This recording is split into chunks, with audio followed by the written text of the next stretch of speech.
Hey everybody, welcome back to another episode of Developing a Proper Worldview, where we're going through a systematic study in a step-by-step process to develop a biblical geopolitical worldview,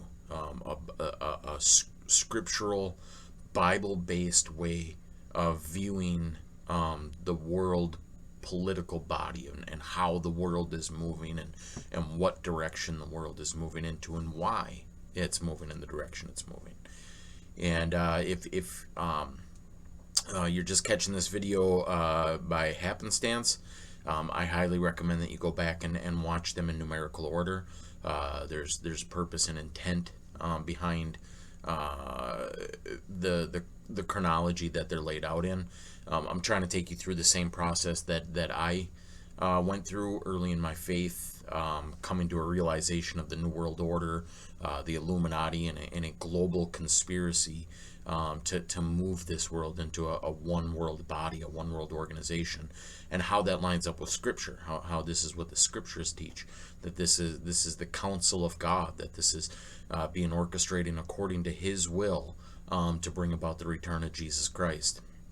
And so it's really important that you have a biblical foundation, that you're viewing this through the lens of the Bible, that you're born again of the Spirit of God, because spiritual truths can only be spiritually comprehended. So you must be born again.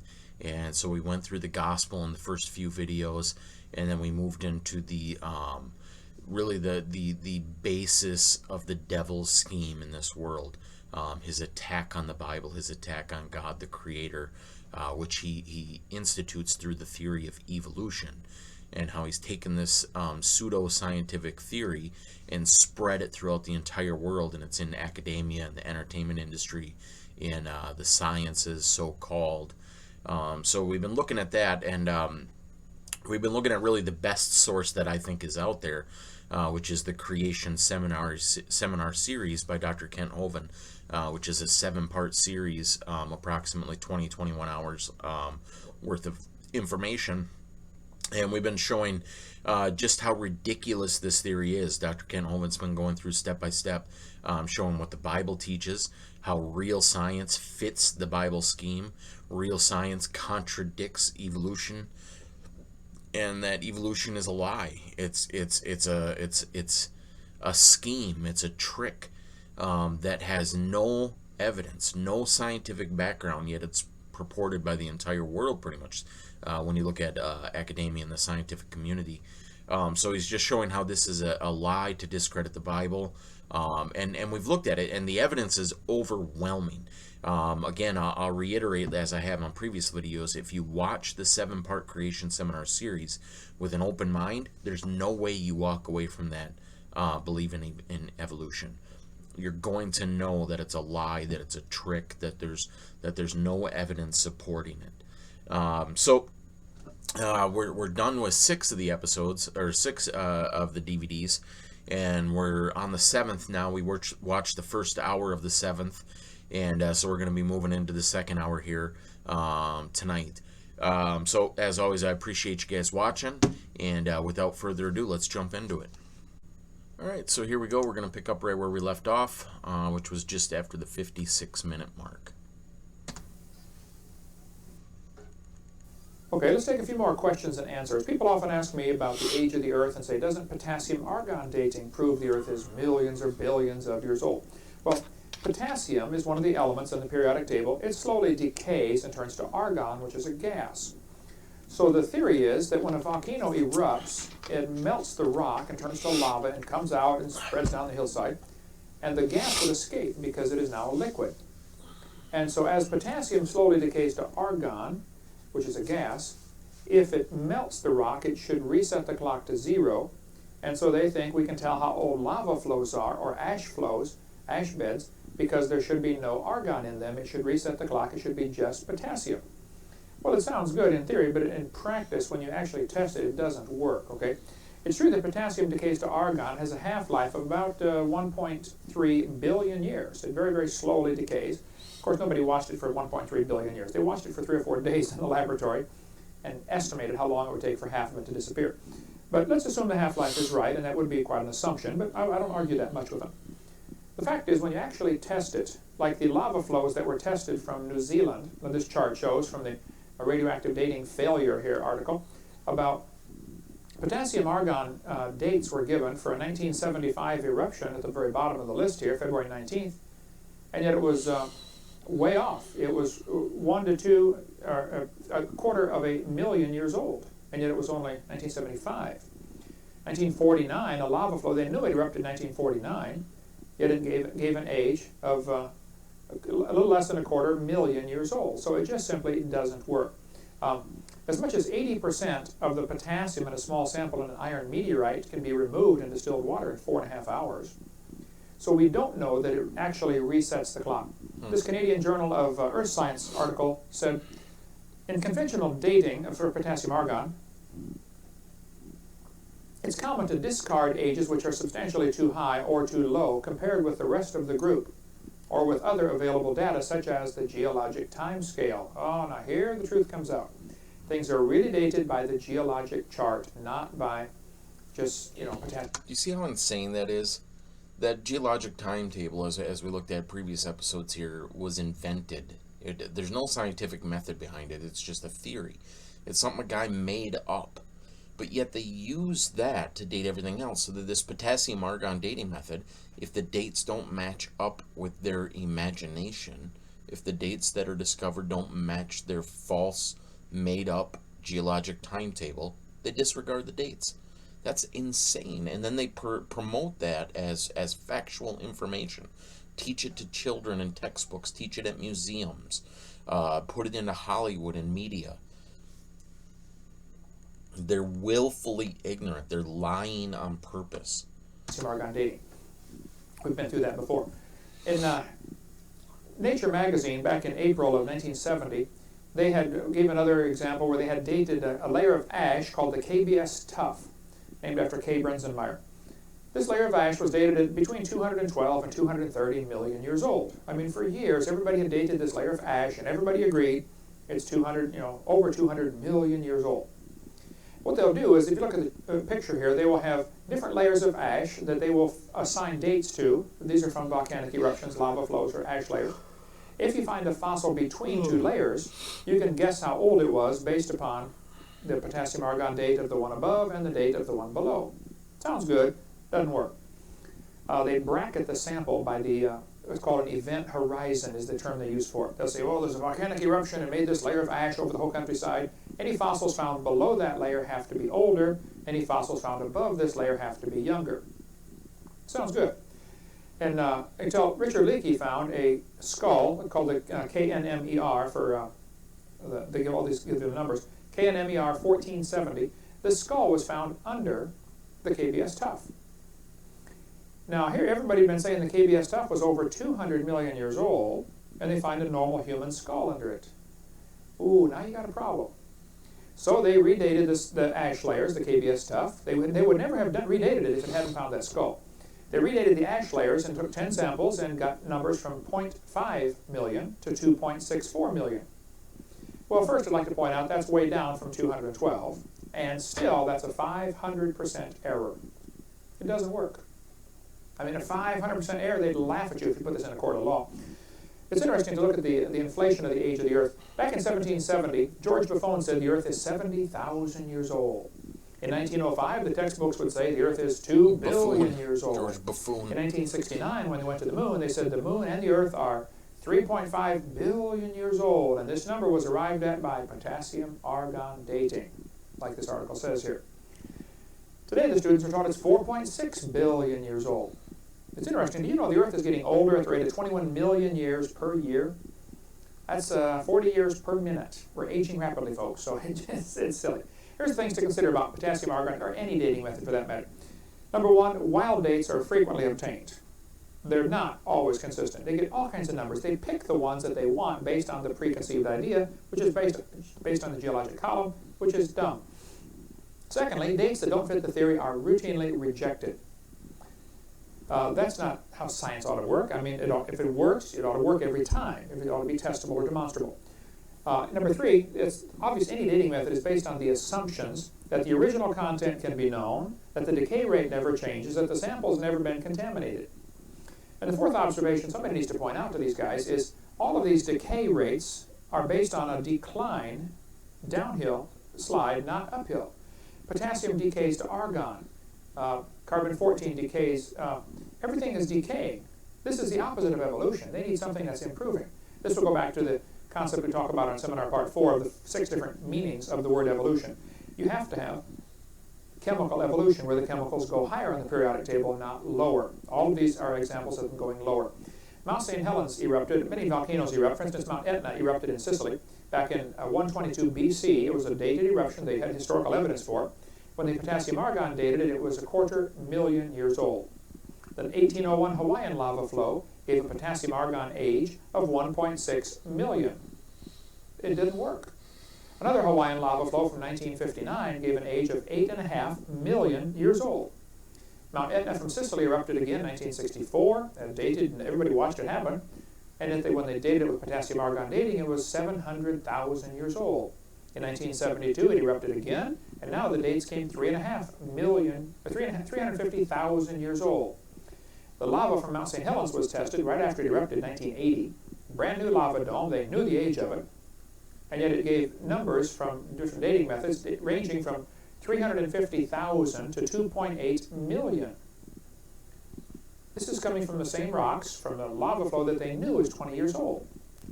So, again, when you date a sample of known age, it doesn't work. When you date a sample of unknown age, it is assumed to work. That's not common sense. And again, wild dates are picked. They find them all the time. They pick the numbers they want. They reject anything they don't like.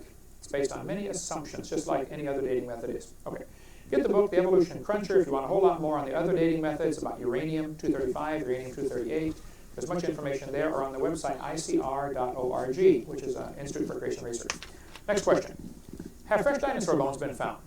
Absolutely yes, quite a few actually. Some frozen dinosaur bones were found in the book here, The Great Alaskan Dinosaur Adventure from Master Books in Arkansas. You can read about going up and finding frozen dinosaur bones. In 1993, the Journal of Science, December 24th, Christmas Eve, they reported an amazing preservation of the bones of a young duck-billed dinosaur found in Montana. Under the microscope, the fine structure of the bones was seen to have been preserved to such an extent that the cell characteristics could be compared with cells of chicken bone. 1961, in northwest Alaska, they found a bed of dinosaur bones that were unpermineralized. That means not fossilized. That is from Journal of Paleontology, 1986-87. In Omni magazine, January of 1990, they talk about on the banks of the river in Prudhoe Bay, Alaska, frozen dinosaur bones were found that are as light as balsa wood and look as fresh as yesterday's dog bones. The structure was porous and the fossils were not mineralized.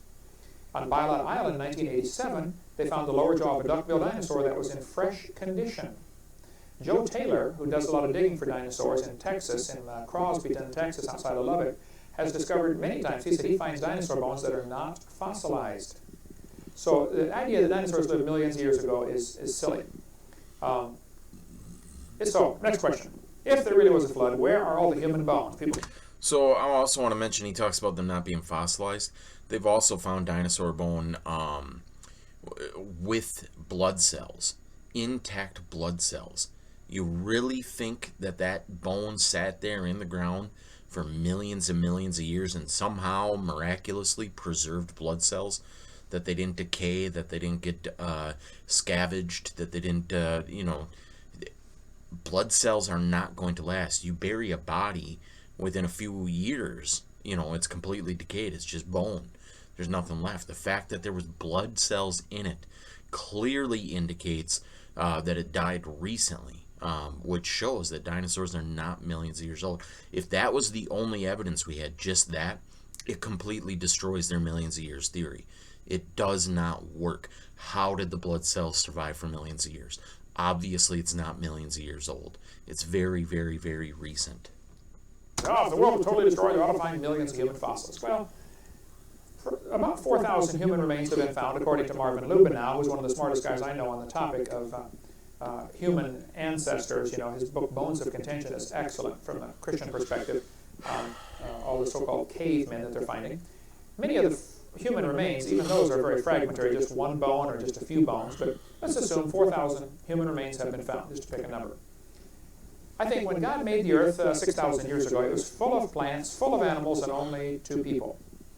4,400 years later, when the flood, or 1,600 years later when the flood came, the world is still full of plants and still full of animals and still not full of people.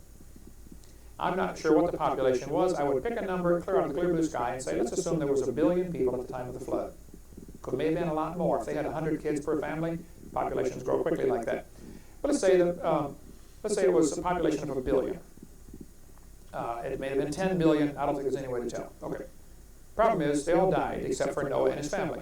So, 1,600 years and 1,650 years after the creation, you still don't have the world full of people yet.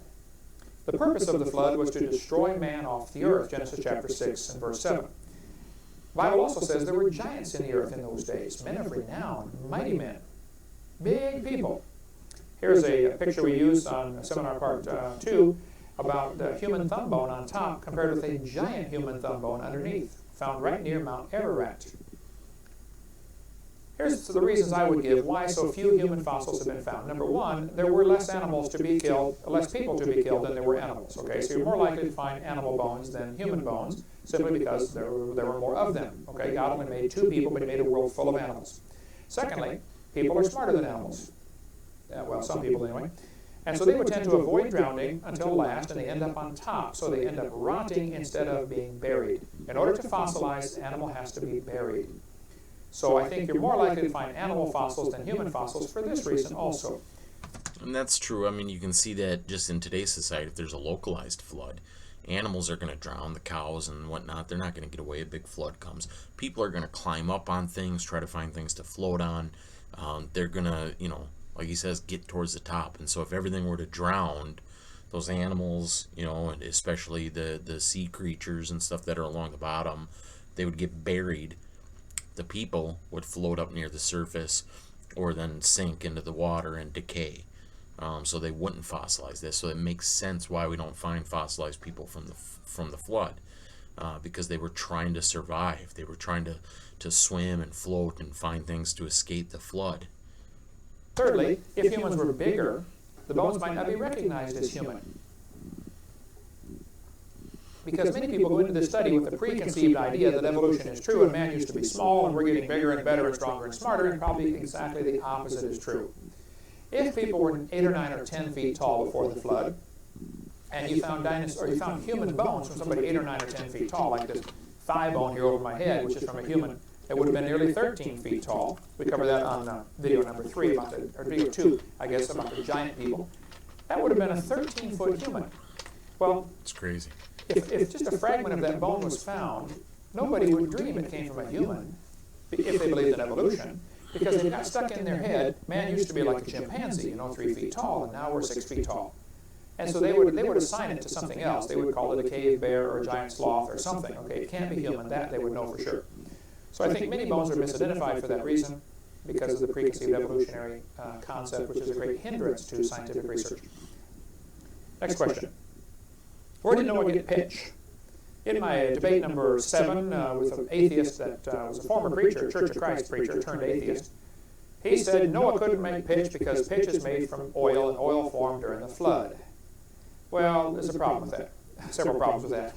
Genesis chapter 6, God said to Noah to make the ark with gopher wood and pitch it with pitch within and without. Obviously, he's going to pitch it before the flood comes, so he's not going to make it out of oil that are made from creatures that drowned in the flood. Exodus 2 talks about Pharaoh's daughter drawing Moses from a basket that was daubed with pitch. They covered it with pitch. Well, what is pitch anyway? Isaiah 34 talks about pitch. It says burning pitch, and it puts off a smoke. Here we learn a few things about pitch. If you get a dictionary from 1828, Webster's Dictionary, 1828, you'll notice you can look up the word pitch. And by the way, 1828 is before oil was used commercially. I think the first oil well was drilled in Pennsylvania about 1830s or 40s maybe. I don't remember the date. But certainly there were no oil wells that we know of before that. So they weren't drilling into the ground to get oil, and yet they were making pitch in 1828. It's in the dictionary. It says, pitch is a thick, tenacious substance, the juice of a species of pine or fir. It's made from pine trees. It's the juice, the sap of a tree. Its second definition says it's the resin of pine or turpentine. So I just want to point out that clever atheists or skeptics will do this all the time. They'll take today's modern definition of a word and try to disprove something in the Bible. Like the Bible mentions unicorns, and so they'll be like, "Oh, see, you really think there's a winged, one-horned flying horse that really existed?" You know, well, hold up. That's not what the word unicorn meant in the 1600s when the King James Bible was written. People made up this fantasy creature in the 1800s and assigned the name unicorn to it. Prior to that, unicorn just meant one, corn, horned animal, one-horned animal, like a rhino. So they try to trick you by applying today's definitions to yesteryear's words. So don't fall for that kind of stuff. And the same thing here, pitch. They say, oh, see, pitch is made from oil. Well, hold on. That's how you define pitch today.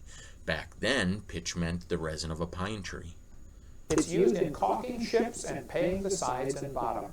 The Native Americans did that with their canoes. So they were pitch industries. They were whole factories. They produced pitch. They put it in barrels and they would sell it to ship-making companies who would cover it's basically like a tar substance, but it's made from the sap of trees.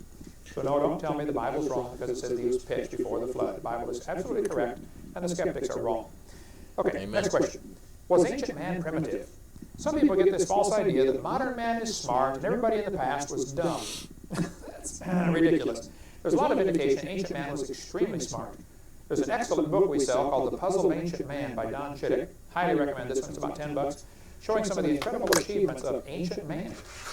Before the flood came, the Bible says the people lived to be over 900 years old. You could learn a lot in 900 years. Plus, when you consider a couple other factors, they lived in a perfect environment. They would have had much higher IQs, much less to do as far as just daily things you have to do just to live. Most of those things were taken care of in the Garden of Eden. Don't need a house, you got perfect weather, so they can devote all their time to study or learning things. Plus, Adam came pre-programmed from the hand of God, probably had an incredibly high IQ, and he got to walk and talk with God for a while until he sinned, maybe 100 years, we don't know. But got to walk and talk with God. The other factor to consider is Adam lived long enough to know his great-great-great-great-great-great-great-grandson. Noah's daddy could have known Adam for 56 years. So you get not only a much higher starting point, they already knew a lot because God pre-programmed it into Adam. Plus they lived a long time and could learn a lot more. Plus they lived long enough to pass this on to many generations. Today an awful lot of knowledge goes to the grave. About the time you know it all, you die. By the time you know a bunch of stuff, you die. Imagine if guys like Einstein could live, 800 or 900 years. How much knowledge could they accumulate in a brain like that? So, I think before the flood, they were much smarter than we are today. And some of this knowledge was passed down, and as lifespans got shorter, it began to be lost. And a lot of societies were arranged to try to, secret societies to preserve this knowledge, through the different cultures and things like that. But they opened up a grave in South America. The grave was probably made about 1,000 years ago, and found this little gold artifact in there. You can see it next to the dime for scale. Looks like an airplane about this big. The Smithsonian has it, and they have it labeled as a stylized insect. Because they got this preconceived idea, ancient man was dumb, modern man is smart. They could not possibly have known about airplanes 1,000 years ago. And yet, here they've got one. That's not a stylized insect. I'm sorry, they knew about flight. An Egyptian tomb was opened. It's 2,100 years old, and it also had an airplane in it, a little model glider. How did they know about airplanes over 2,000 years ago? This iron pot found in a lump of coal indicates a high level of technology before coal formed. I believe coal formed in the flood in the days of Noah, so an iron pot is not a problem. The Bible says Tubal-Cain was an artificer in brass and iron. Some of the walls that are found in Peru, of these giant stone walls, have these massive blocks of stone that are cut and they fit together perfectly. One of the stones in one of these walls weighs 20,000 tons.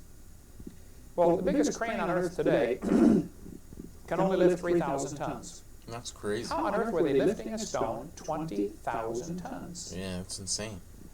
We simply don't know how they did it. Actually, in the book Secret of the Lost Races, the author said, what's really impossible about the block is that it's the size of a 5-story house and weighs an estimated 20,000 tons. He said, we have no combination of machinery today that could dislodge such a weight, let alone move it any distance. It shows their mastery of a technology that we, as yet, have not attained. Somebody in the past knew something we can't even do today, and I think that's the case with a lot of things. This brass bell type thing was found inside a lump of coal. Mr. Newton Anderson has it sitting on his desk. I've talked to him many times about it. I think you ought to donate it to our museum here, Mr. Anderson. We'd keep it safe for you, I'm sure. But if kids could come by and see it here, we'd love to have that. By the way, if you have any artifacts for our museum, we'd love to get anything. We want to influence people for the Lord. So if it's sitting in your closet gathering dust, you can put it on a loan or give it to us or buy it off you if we can afford it. So that's the kind of things we have here. We want to get the gospel out. This vase found in solid rock, supposed to be 600,000 years old. Ancient man was 600 million years old. Ancient man was not primitive. They found a sunken ship in the Aegean Sea, which is near Greece in the Mediterranean. And there was encrusted on there what appeared to be an analog computing device. The more they analyze this thing, it's now in the National Science Foundation Museum, I believe. I don't remember where that one's at, but I read about it a little bit. This looks like an analog computer. This is 2,100 years ago. This hammer was found in rock supposed to be 400 million years old by a lady in Texas. Battelle Laboratory said it's 96.6% iron, 2.6% chlorine, 0.74% sulfur. No carbon. And yet it is stainless steel. It won't rust. Carl Baugh's got it in his museum down in Glen Rose, Texas. Apparently they knew about electricity a long time ago because this battery was found in Iraq from about 2,000 years ago. The Egyptians must have known about electricity. This hieroglyphic shows what appears to be wires and a generator or something hooked up to these two snakes. Either the snakes are producing electricity or they're putting electricity into the snakes. I don't know, but they must have known about electricity a long time ago. They certainly knew about tampering with the skull, about brain surgery. Some of the skulls are found with holes that actually healed up. They did brain surgery and the people lived. One of the Ica stones from Peru shows a man doing brain surgery. Only about 25 of these stones in America. We have 3 here in our museum. This is one of the actual Ica stones from Peru showing a man and dinosaur together. Some of the stones show amputations, people's legs being amputated and artificial limbs being attached. They show heart surgery. Here are some of the tools that they use for the surgery, for the brain surgery. Dennis Swift has spent a fortune and a lot of time studying all about the Ica stones. They knew about reshaping the skulls. Here are some strange shaped skulls that they used for whatever reason, they would shape the skulls. Ancient man was not primitive. He knew an awful lot, probably more than we do today in many areas. Here's a stone from Ica, Peru, showing what appears to be heart surgery. They're taking the person's heart out. Now, whether that's the soul leaving and the guy died, or I don't know, but they knew about open heart. Here's one showing an artificial limb amputation. This little thing appears to be designed to be a steam engine. Dennis Swift has a lot of information about that. They knew about the wheel a long time ago. This is from the Ica civilization, many thousand, several thousand years ago. This little spider in real life is only 1/8 of an inch long, but this is one of the drawings called the Nazca lines. Notice the leg on the right, the bottom right, has one leg that's much longer than the rest. It looks like, oops, they made a mistake. It was just discovered recently that this little tiny spider, which you cannot see without a magnifying glass, during mating season, just for a few seconds, that leg grows longer, it mates off the sperm and eggs on the tip of that leg, and then the leg shrinks back in. How could they have known that without magnification? That's crazy. These metallic spheres found in South Africa have parallel lines going around them, obviously man-made, and yet they're in rocks supposed to be pre-Cambrian. The textbook said it's 2.8 billion years old. Well, that's baloney. We'll have a whole bunch about this on our website. You can get it from Michael Cremo's books. And of course, he believes it's 2.8 billion. He's wrong about that, but he's right. It's a man-made artifact. This mortar and pestle were found underneath deposits of rock supposed to be 33 to 55 million years old under Table Mountain in California. These little, what they're called nano artifacts were found, extremely tiny little coils, some down to 1/10,000th of an inch. How did they carve something like that? How did they make something? How could they see something like that? I suspect they had much better vision, down to extremely fine vision, to be able to see real tiny things, or they certainly knew about magnification techniques. These nano artifacts follow what's called the golden mean ratio. We're going to do a whole videotape on the golden mean ratio. That is absolutely amazing. How that the Greeks discovered that the thing that's pleasing to the eye is rectangles that are 1 to 1.61 in ratio. That's what the pentagram is all about. And Donald Duck and Mickey Mouse did a cartoon, or Walt Disney did a cartoon about the golden mean ratio called Mathmagic Land, I think is the name of it. That's amazing, showing how the golden mean ratio is found in all sorts of things. It's found in the chambered nautilus. The way that it grows, the length to width of the chambered nautilus follows the golden mean ratio. If you take one and cut it in half, I've got one here, you can see the chambers inside as it grows. The ram's horn does the same thing. A sunflower does the same thing. Even the scales on a pine cone follow the golden mean ratio. We'll do a whole videotape on that someday. That's amazing. Okay, next topic. What about the Great Pyramid? The Great Pyramid is amazing. It is the largest building by far on the surface of the planet. Nobody knows for sure when it was built. There's a lot of theories about it. It's much larger in volume than the Sears Tower. There are 4 theories about the Great Pyramid. 2 theories say it's built before the flood. 2 theories say it's built after the flood. And then they divide up into 2 theories say it's built by heathen people. It's just a heathen structure. No big deal. Other people think, no, it's a godly structure and it has symbolism in there for Christianity, or for at least for the Lord. I don't know. It doesn't matter to me. I'll just share you the 4 theories with you. The Great Pyramid is a massive building. It is built in Egypt. It may be a fulfillment of this prophecy in Isaiah chapter 19. It says, in that day there would be an altar to the Lord in the midst of the land of Egypt, and a pillar at the border thereof. It shall be a sign and a witness for the Lord. Many people have preached on this. Whether it's true or not, I don't know. But Egypt, they say, this pyramid is on the border where the kingdom split, and there were 2 kingdoms feuding. So it's at the border of Egypt, but it's also in the midst thereof once the kingdoms got back together. Don't know. Couldn't prove that. The Great Pyramid, here's a schematic drawing of it, showing if you walk in the entrance on the right, where the letter A is, you can take the broad way that leads down to the pit, or you can go to the narrow way, which leads you into the king's chamber. So here you have the symbolism of the broad way and the narrow way.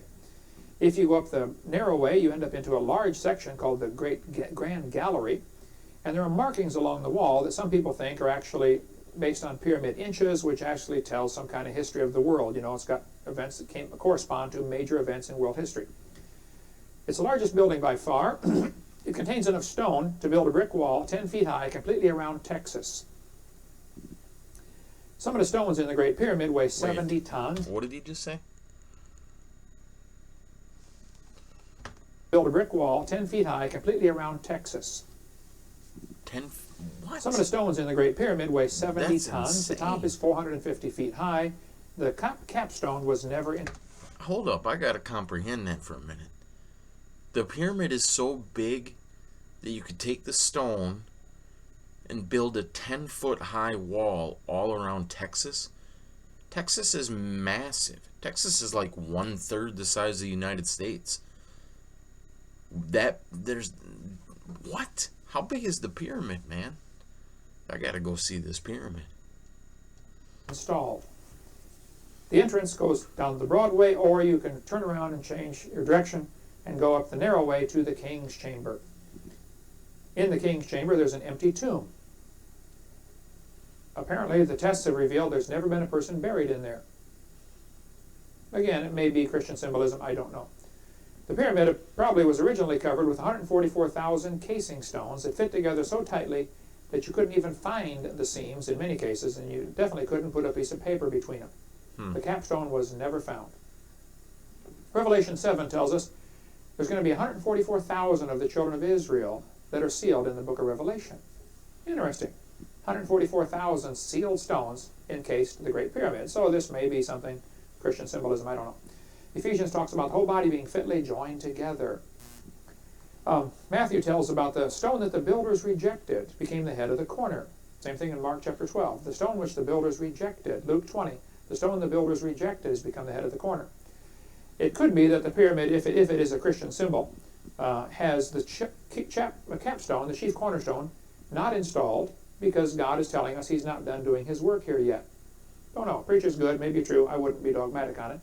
But the book of Daniel talks about the stone cut out of the mountain without hands that smote the image on the feet, and it became a great kingdom. Some people think that the New Jerusalem, which is 1500 by 1500 by 1500, is actually a pyramid, because that's the only building that has one cornerstone, as opposed to normal buildings which would have four cornerstones. A pyramid would have one, and if Jesus is the light of the world, he could be the cornerstone that hasn't been installed yet, and he's going to be the ruler of the world coming soon to a city near you. Of course, Satan has abused this and used the Great Pyramid as the symbol on the back of the $1 bill. It's a symbol for the New World Order. Notice on the $1 bill they show the left eye, which is what is often used in Satan worship, and they have a gap between the eye and the pyramid. This is supposed to be symbolic of the idea that Lucifer has not been installed as the world ruler yet. They're hoping, of course, to get Lucifer installed. And in front it says, Norvis Ordo Seclorum, New World Order, New Order of the Ages. We'll look into that more symbol for the New World in Order. later videos. We'll actually get into that quite a bit. In front, there are things growing. In the back, it's desert. How that they're going to bring in their New World Order. The 13 lines of stone on the Great Pyramid here apparently represent the 13 degrees of the Masonic Lodge, and that's all ties in. We cover more on that on video number 5. Okay, next question. Was the Earth ever a hot, molten mass? Textbooks will say, as the Earth formed, the surface was similar to the Moon. Craters like in the picture and large plains of volcanic basalt may have marked its surface. But unlike the Moon... He never got into when the pyramid was built, which has always intrigued me. Is it pre-flood, post-flood? Like, I've always speculated, and it's just theory, that when Joseph was ruler in Egypt, or second in command in Egypt, when a famine was coming, and he told them to build great storehouses to hold all the grain so they would have enough food to survive the coming 7-year drought. I've always thought that maybe that was the pyramids. Or also when in the time of Moses, it mentions how the Jews were used as slaves to build brick. Were they building the pyramids? I don't know. Or was it done pre-flood? No idea. Earth's surface was hot and there were large pools of bubbling lava. That's what the books are teaching the kids in school. Question is it true? Well, Genesis 1 tells us God moved upon the face of the waters. When God made the earth, it was under water, which means it was not a hot molten mass. Somebody is wrong. So the question is, was the earth hot or was it not hot? Well, let's look at the scientific evidence. Robert Gentry from Knoxville, or Powell, Tennessee, near Knoxville, has done great research on radiopolonium halos. His website is halos.com if you want to get a hold of Robert Gentry. I've been to his house, seen his laboratory. It's amazing, the stuff he did on radiopolonium halos. He discovered in granites all over the world there are little tiny rings. You can't see them without a good microscope, but these rings are sort of like, the best analogy would be if a hand grenade exploded in Jell-O, all the fragments would fly out and be stuck in the Jell-O.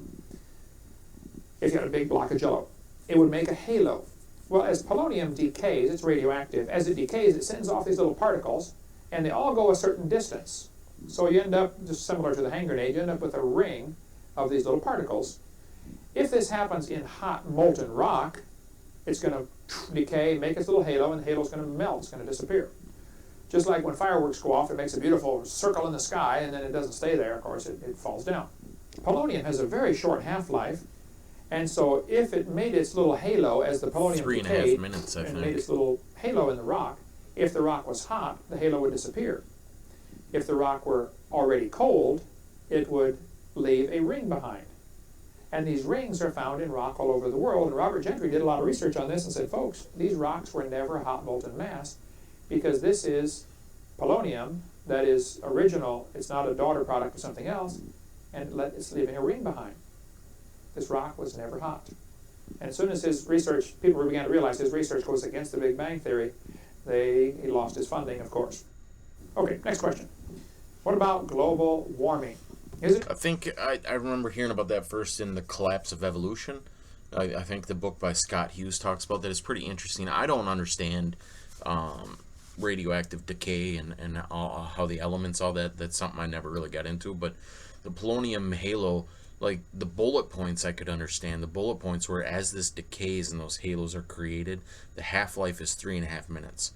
So it's only going to last for a 3.5 minute period before it decays. So the fact that it exists in rock shows that those rocks were created instantly in less than 3.5 minutes.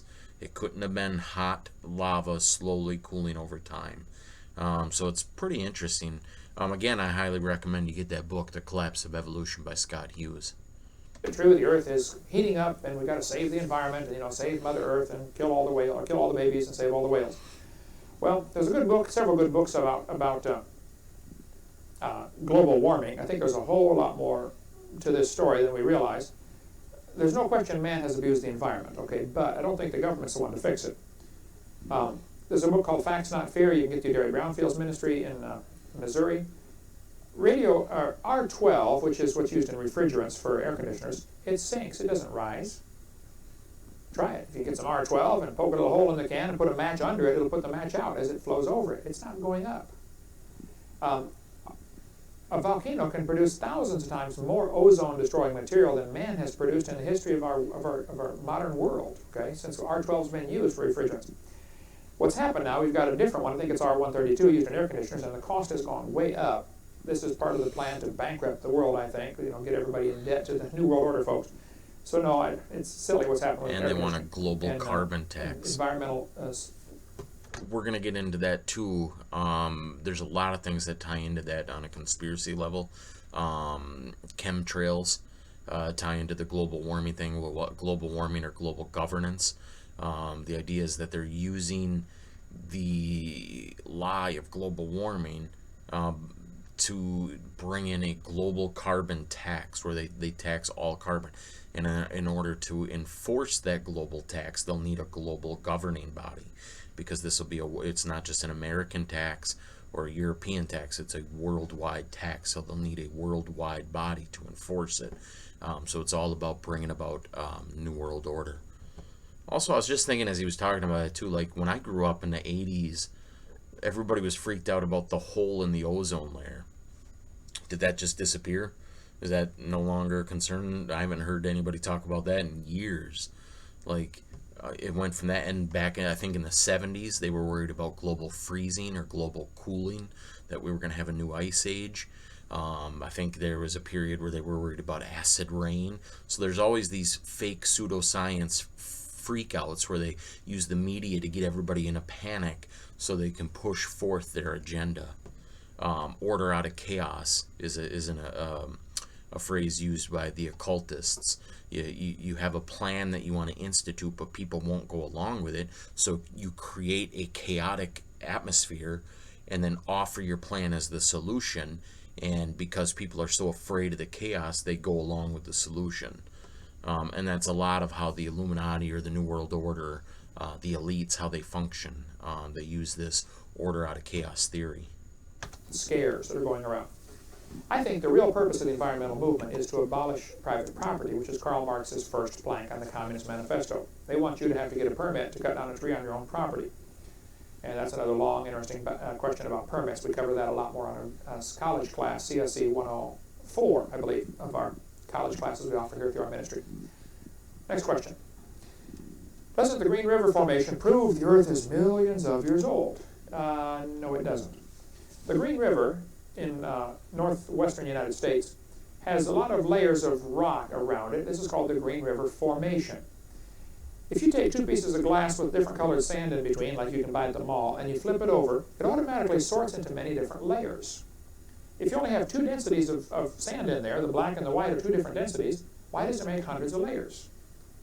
Well, you can take rock from the Green River Formation, which has millions of layers, grind it up to powder, sprinkle it in moving water, and it'll sort into hundreds of layers again. Here you have only two densities, and yet it makes hundreds of layers. So it's not proof these layers are annual deposits or anything else. It's proof there was moving water. Actually, when they drilled into this rock in the Green River Formation, they find what's called an event horizon, a layer of ash. Sometimes between two event horizons, they find a number of layers, and they go over and drill again, and they find up to 30% difference, 35% different number of layers.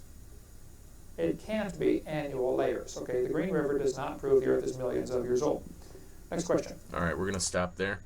We're at the 129.49 mark. All right, so that's what we got here tonight. Again, more really good information from Dr. Kent Hovind. we're almost done with the series. We got about an hour and a half left of this last DVD, and then we're going to move on to something else. Still within the evolution genre. We got a few more things to look at with that, but as always, I really enjoy these. They're really informative. And like I've said before, if you can just take a few bullet points of information along with you, it's really going to help if you come across skeptics or somebody who wants to argue a point or try to say something that might discredit the Bible. These videos provide you a lot of ammunition, and you might not have a full understanding of the science. I know I don't, but I have enough from the books that I've read and from these DVD series that I can combat what they say. And because the things we say are truth, they really won't have an argument to come back with. Polonium halos, boom. Dinosaur blood found. Come on. Human and dinosaur footprints found together. The slowing rotation of the Earth. The magnetic field showing that the age is young. You got all these different proofs that you can bring up. That because they're true, they're really going to silence the argument. You don't have to have all the answers because you have the truth. So with that said, we'll wrap up here tonight. As always, I appreciate you guys watching. I love you, and we'll talk to you next time.